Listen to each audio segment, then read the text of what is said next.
In the passenger seat of a battered white van parked behind the recycling bins, a red-headed boy hugged his bony knees to his chest. Unlike the people involved in the accident, Merlin hadn't taken his eyes off his father since he'd jumped out into the rain more than 3 hours earlier, ordering Merlin to stay put. It was cold with the engine turned off, and every time someone passed with a full shopping cart his stomach growled. But he hadn't dared to move, not even to get one of the filthy blankets from the back. Now he watched with a mixture of relief and panic as the man everyone called Hawk strolled through the traffic toward the van, waving his stick at any car that refused to stop for him. It was probably too much to hope for that they'd just go home. The driver's door squeaked open and rain gusted in. The barrage started immediately.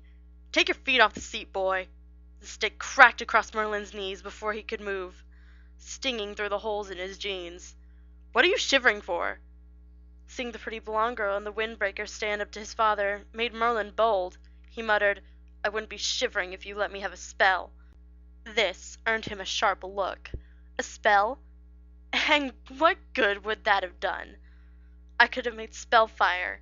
"Ha! You'd never raise a spark." "Either that, or you'd have burned the van down around your grubby ears."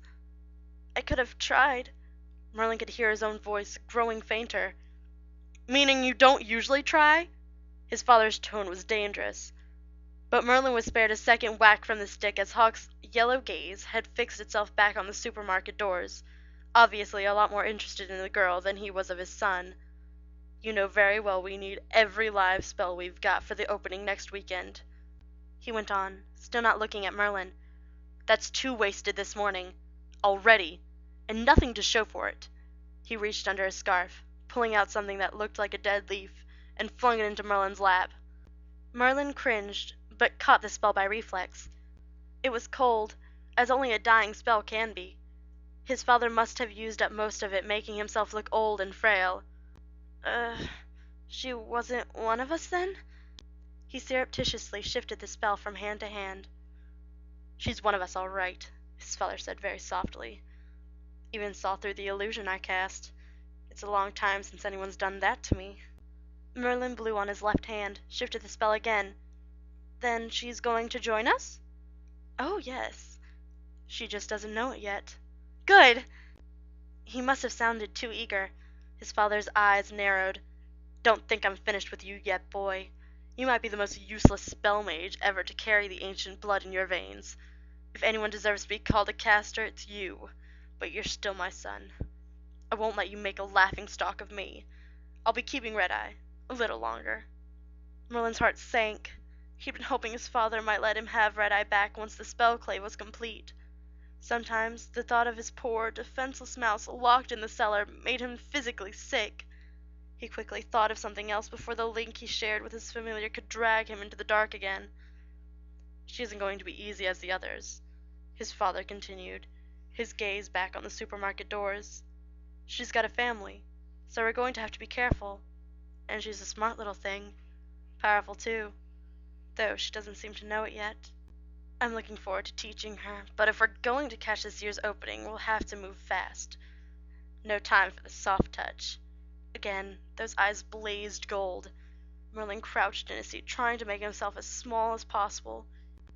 He felt a flicker of sympathy for the girl, but better her than him. Unexpectedly, Hawk reached across and opened the passenger door. "Make yourself useful for a change," he said. "Get out there and go make friends with that girl. I don't care how you do it, but get a hold of her familiar. She keeps it in her jacket pocket. It's some sort of insect, I think. Then come back here, fast." He pushed Merlin into the rain and added darkly, "Don't come back without it, or you know what'll happen to Red-Eye."